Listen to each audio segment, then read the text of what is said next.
मैं अक्सर बच्चों से एक बात पूछता हूँ कि आप में से कितने बच्चे वैसा ही वैवाहिक जीवन चाहते हैं जो आपके माता पिता का है। मैं आपसे पूछूंगा नहीं, आप चिंता मत कीजिए। लेकिन जब जब मैंने पूछा है, मुश्किल से 1 या 2% ने हाथ खड़ा किया है। 97-98% लोग मानते हैं कि वैसा तो नहीं चाहिए, उससे कुछ अलग चाहिए। क्योंकि हम सब जानते हैं कि हमारे माता पिता भी, हमारे समाज के बाकी लोग भी बहुत समझौते करते हैं ताकि बच्चे अच्छा जीवन जी सके। आप भी करेंगे समझौते, सबको करने पड़ते हैं। ये है कि आप समझौते शायद उतने नहीं करेंगे जितने आपके माँ बाप ने किए होंगे, उनके माँ बाप ने और ज़्यादा किए होंगे। हर पीढ़ी कम समझौते करती है, ये समाज के विकास का एक तरीका होता है। पर ऐसा होता है कि आप एक ऐसे रिश्ते में आप छोड़ भी नहीं सकते, जी नहीं पा रहे, छोड़ सकते नहीं। क्योंकि आप तो छोड़ देंगे, आपके चक्कर में कईयों की ज़िंदगी दांव पे लग जाएगी। कैसे छोड़ दें? 3 छोटे छोटे बच्चे हैं, नौकरी है नहीं, वो माँ अपने पति से रोज़ प्रताड़ना झेलती है, बुरी बातें सुनती है, उसके पास कोई सिक्योरिटी नहीं है। वो बच्चों को नहीं छोड़ सकती, बच्चों को लेके कहाँ जाएगी, क्या करे? टॉक्सिक रिश्ता है। तो ऐसे में या तो हम रिश्ता छोड़ते हैं, कि हर केस में संभव नहीं होता, पर यदि वो संभव नहीं है तो रिश्ते में रहते हुए चिंताएं छोड़ दीजिए, अपेक्षाएं छोड़ दीजिए। भाई, तेरी अपनी जिंदगी, मेरी अपनी जिंदगी, एक घर में रहेंगे पर रोज युद्ध नहीं करेंगे, बीपी नहीं बढ़ाएंगे, शुगर नहीं बढ़ाएंगे, तनाव नहीं बढ़ाएंगे। तुम्हारा अपना स्पेस, मेरा अपना स्पेस, ठीक है, एक छत के नीचे हैं, काम चला लेंगे, किसी और को नहीं बताएंगे। दुनिया के सामने अच्छी अच्छी फोटो खिंचवाते रहेंगे स्माइल कर करके चेहरा, पर कम से कम बच्चे सफ़र ना करें, परिवार सफ़र ना करे।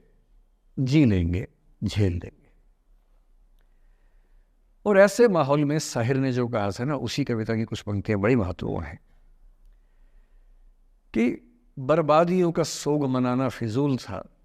कि बर्बादियां हैं जीवन में, पर ठीक है, कितना दुख मनाएंगे, अब है तो है, क्या कर सकते हैं। बर्बादियों का सोग मनाना फिजूल था, बर्बादियों का जश्न मनाता चला गया। और फिर अंत में इतनी सुंदर बात कहते हैं, गम और खुशी में फर्क न महसूस हो जहां, मैं दिल को उस मुकाम पे लाता चला गया। कि ठीक है, जैसी ज़िंदगी है उसको वैसे जिएंगे, अपेक्षाएं नहीं पालेंगे, ना तुम उम्मीद करना, और हम किसी तरह से मैनेज करके ज़िंदगी गुजार लेंगे। ये है अंतिम जो आपके जीवन में समस्या हो सकती है, करियर को लेके हो सकती है। कि आपने कुछ करियर दिमाग में रखा हुआ है, ठान लिया है कि आईएएस बनना है या कुछ बनना है। आप कुछ भी ठान लें, सिर्फ आपके हाथ में नहीं होता है।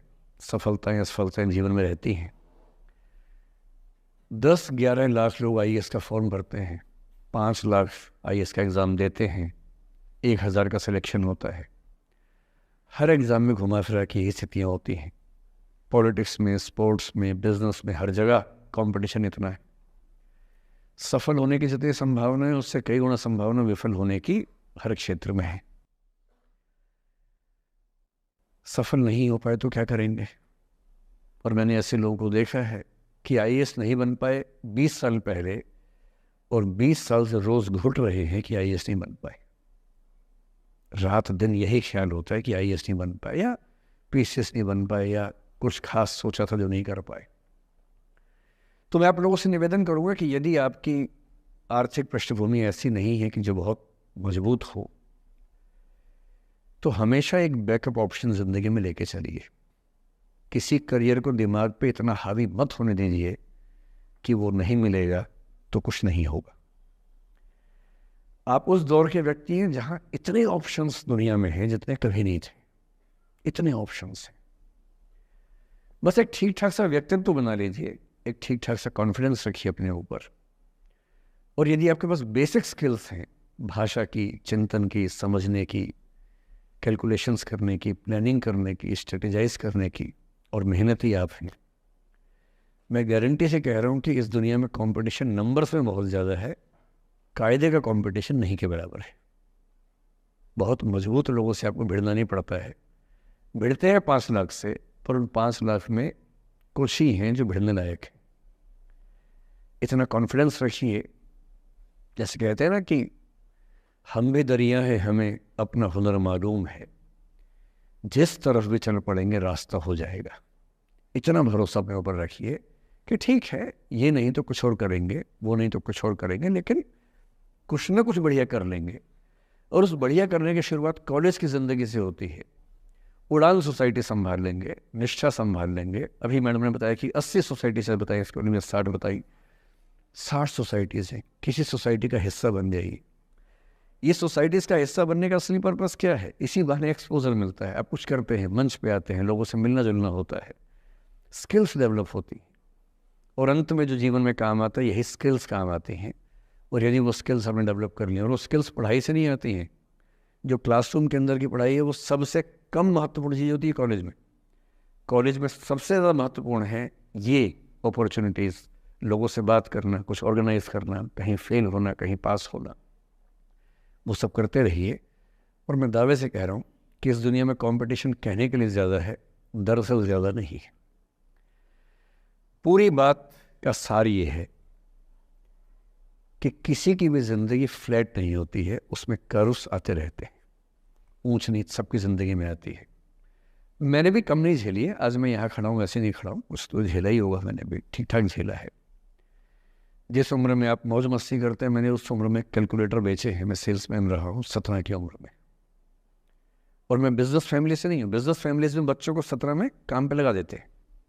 मैं तो नौकरी पेशा परिवार से था, कुछ समस्याएं थी तो सेल्समैन बन के घर घर में जाके बेचना पड़ता था। तौहीन भी होती थी, लोग धिक्कारते भी थे, मजाक भी उड़ाते थे। वो समझे ना है, अपना खर्चा 17 की उम्र से खुद उठाया है, क्योंकि घर में दिक्कत थी। तो क्यों मांगू मैं घर से पैसे भाई, जब मुझे पता है कि मेरे घर में दिक्कत थी उस समय, क्यों मांगू? आपकी जिंदगी इस दुनिया के करोड़ों अरबों लोगों से बेहतर है, कुछ एक लोगों से खराब है। केवल उन कुछ एक पे ध्यान मत दीजिए, उन करोड़ों पे भी ध्यान दीजिए जिनसे अच्छी आपकी जिंदगी है। और इतनी कुव्वत आपके अंदर है, आप इस देश के सबसे अच्छे विश्वविद्यालयों में से एक, दिल्ली विश्वविद्यालय के सबसे अच्छे कॉलेजेस में से एक, हंसराज कॉलेज में विद्यार्थी हैं। ये मजाक नहीं है, आप इस देश के एलीट हैं, एलीट। इस कॉलेज और यूनिवर्सिटी का नाम बोलते ही कितने बंद दरवाजे खुल जाते हैं, आपको अंदाजा नहीं है, आगे जाके समझ में आएगा। बस इतना करना है कि जब जब जिंदगी नीचे की तरफ जाए, थोड़ा सा हौसला बना के रखिए। कुछ ही दिन की बात होती है, हर चीज़ कुछ ही दिन की होती है। बहुत अच्छे वक्त में और बहुत बुरे वक्त में एक ही वाक्य कॉमन याद रखिए, कुछ दिनों की बात है, ये वक्त गुजर जाएगा। बहुत अच्छा हो तब भी ध्यान रखना है, आदत नहीं बनानी है। बहुत बुरा हो तब भी ध्यान रखना है, ये सब खत्म हो जाएगा। सोशल मीडिया पर ट्रोलिंग आजकल का एक नया सच है, जो आप लोग बड़ा मुश्किल होता है वो जब झेलते होंगे। आपने एक फ़ोटो अपलोड की, कोई लाइक ही नहीं कर रहा है, आप बार बार देखने घूमोगे लाइक किया कि नहीं किया। दोस्तों को फ़ोन कर रहे हैं, लाइक कर, तो लाइक कर, तो भी लाइक कर, चल 5 लाइक करवाए, 8 लाइक करवाए, नहीं लाइक हो रहा। फिर आपने कुछ ऐसा बोला, किसी ने उसकी छोटी सी क्लिप काट के चला दी, और आप अचानक सबकी नज़रों में किरकिरी बन गए। गालियाँ पड़ रही हैं, आलोचनाएँ हो रही हैं, लाखों लोग फतवे जारी कर रहे हैं आपके ऊपर। इतनी बेचैनी होती है इस दौर में। पहले के दौर में ये नहीं था, आपने कहीं कुछ बोला खत्म हो गई बात। अब किसी ने रिकॉर्ड कर ली, सोशल मीडिया पे आ गई, खत्म ही नहीं हो रहा। राइट टू बी फॉरगॉटन हमारे देश में है नहीं, और प्रैक्टिकली संभव भी नहीं है। कैसे आप उसको अप्लाई करेंगे? आप कभी ना कभी कुछ ऐसा बोलेंगे, या तो गलत बोलेंगे या उसमें से कोई क्लिप कोई काटेगा, इतनी गालियां पड़ेंगी और पहली बार जीना मुश्किल हो जाता है। मैंने आज से 7-8 साल पहले 1.5 साल तक एंग्जाइटी की दवाइयाँ खाई हैं, जबकि मैं बहुत ही मस्त वाला किस्म का आदमी हूँ, मैंने खाई हैं। और जीवन में एक आध ऐसा दौर सबका आता है, आ जाना चाहिए। जब जीवन में एक आध बार ऐसा हो कि सारी दुनिया पीछे पड़ गई है, बहुत दिक्कत होगी, घबराहट होगी, बेचैनी होगी, एंग्जाइटी होगी, डिप्रेशन होगा, सब कुछ होगा। लेकिन एक बात ध्यान रखना, मेरी इस बात को ध्यान रखना, वो पहली और आखिरी परीक्षा है, उसके बाद कभी नहीं होगा। 8 साल पहले ऐसा कुछ हुआ था कि मैंने बहुत दवाइयाँ खाई, 1.5 साल दवाई खाई, 1.25 साल खाई दवाई। कारण पता था, कारण ठीक हुआ, दवाई छूट गई। उसके बाद मैंने ज़िंदगी का सबसे मुश्किल फेज़ पिछले साल झेला था, जब मेरे एक वीडियो की क्लिप मीडिया पर चली, FIR हुई, पता नहीं क्या क्या हुआ, सब कुछ हुआ, पर मैं आपके सामने बहुत ईमानदारी से कह रहा हूँ, मुझे तनाव नहीं हुआ, डिप्रेशन नहीं हुआ, एंग्जाइटी नहीं हुई, क्योंकि मैं पहले झेल चुका था। अब पिछले 7 दिन से मेरी 5 साल पहले की एक क्लिप चला रहे हैं वीडियो आजकल। 2019 के इलेक्शन से पहले जनवरी में मैं एक क्लास लेते हुए कह रहा हूँ कि अब इलेक्शन का टाइम आ गया, अब मंदिर का तमाशा शुरू हो जाएगा और ये पॉलिटिक्स के मामले हैं, सब बेकार की बातें। उस समय ना सुप्रीम कोर्ट का जजमेंट आया था, ना कुछ और हुआ था। आज मेरा बड़ा सीधा स्टैंड है कि जब सुप्रीम कोर्ट की कॉन्स्टिट्यूशन बेंच ने 5-0 से सहमति दी है और उसके बाद कॉन्स्टिट्यूशन तरीके से मंदिर बन रहा है, मैं कौन होता हूँ नाराज़ होने वाला? मुझे क्यों खुश नहीं होना चाहिए? दुनिया में हर धर्म के ईश्वरों के नाम पर मंदिर हैं, उनके जन्म स्थान पर मंदिर हैं, मेरे धर्म में क्यों नहीं होना चाहिए? मुझे क्यों परेशान होना चाहिए? और कुछ लोग पिछले 7 दिन से 5 साल पहले की क्लिप चला रहे हैं। मेरी टीम परेशान है, मैं परेशान नहीं हूँ।